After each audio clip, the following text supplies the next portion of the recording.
got a second to look at this engine cover over here? So tell me what your thoughts were. We talked about the fiberglass, but what are your thoughts to do with the cover?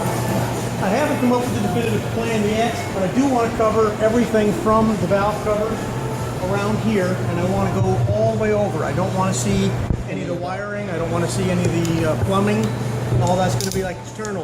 When you open the engine compartment of a newer vehicle, you don't see the engine. Right. And that's kind of where I'm going for with this. Okay. Well, here's what I thought. What I was talking about is this. What if would hyper dip stand up? Yes, it would. Why wouldn't we wood grain that then? We could very well do that.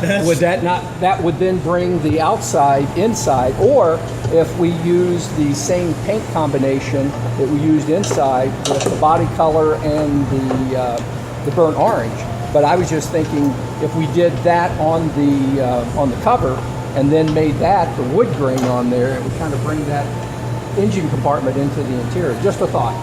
Not nearly as dark as it was originally. Yeah, just when you first look at it, well, that one is more of a pumpkin. It overwhelms you, and then you get used to it and say it looks pretty cool.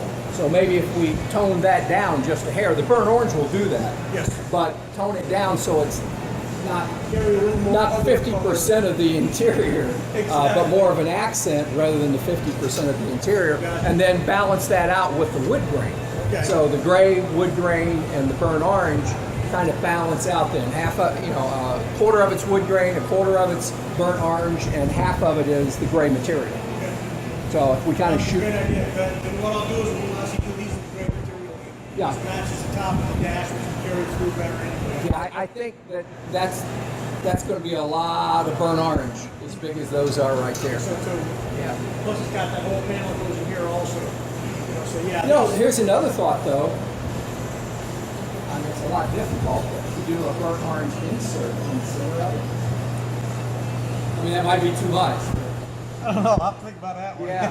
Well, it's kind of like what the seats are. Yeah. I mean, and I don't think that'd be that difficult to just take an accent stripe down the center of it on the burnt orange or on the inside of the pillowcase. I'll have to get some more opinions. Yeah. Okay. We'll check. We'll poll our staff You here. see how I dress. So, I mean, you don't want to use me as the fashionista. I mean, conceptually, I know things that look good. Right. I just don't want to. You don't get me naked, so we're all right. Exactly. Yeah, and I don't think we can paint it that color here. And I don't think we have time for that. Yeah. And the graphics of the skulls and the naked women, I don't think that's You're probably not going to go over I don't think well. that's going to fly here either. No, don't think so. I know. Can't wait till I see a quarter. Yeah, exactly. All right, let's see if we can go find Joey and see where we're at. All right, so as I said, one of the most important parts of this whole rebuild on this 47 Lincoln is to make sure that we got the parts, which there are a number of them that did not come back with the car that we didn't know until we got here, the materials and the new components that we're going to need. So Joey in our procurement department, that's his full-time job. He's one of the best in the business at it.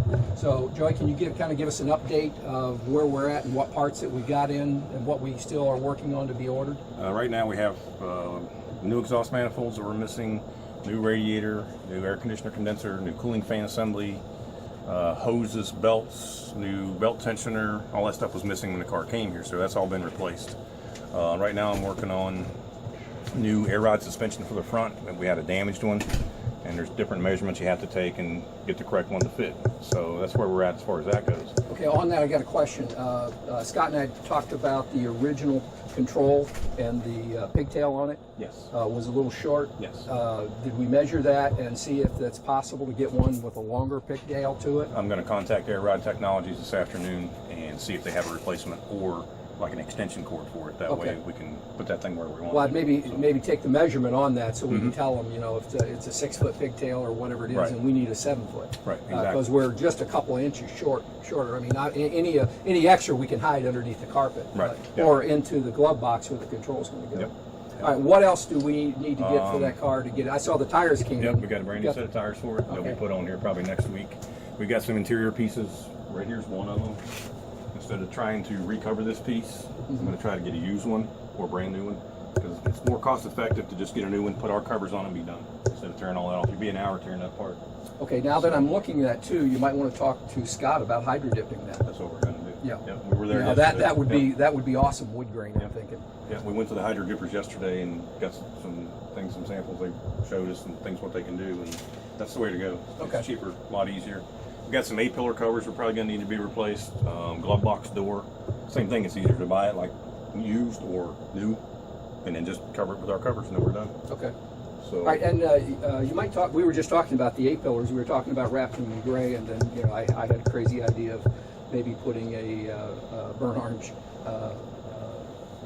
highlight into it. I think but, that's straight like that would. But that's another thing we might hydro dip. If the dash and the A-pillars were all wood, wood hydro dipped, I think that would look good. They can do all that stuff. Yeah, no and that's what I'm problem. saying. That's quick. That's easy. It's all going to match. It's basically put it right back Hold it on. back in That's the car. less that we have to do over in the interior department. And I think with the colors, because we were talking about not overwhelming Yeah, too much. with the, especially with the burnt orange, but the wood grain, if it's going to match through the dash, the top of the dash, and the A-pillars, and the rest, and then a little bit on the door, I don't think that's going to be too much. But you guys make that decision. Around the speedometer, the odometer, and all that. Yep. That bezel, that's all going to be wood Yeah, grain too. yeah, we went over that So, with Scott. Yep.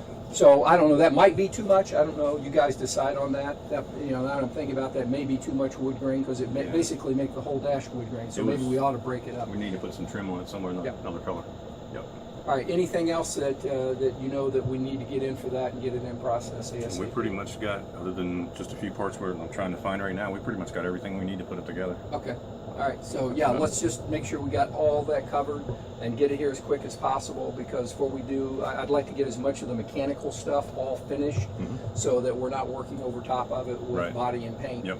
That's the goal. Right. And then that way the body and paint gets done. If she's got all the components on the interior done, then it all should come together. I think so. So pray, hope. Cross your fingers. All right. Thanks.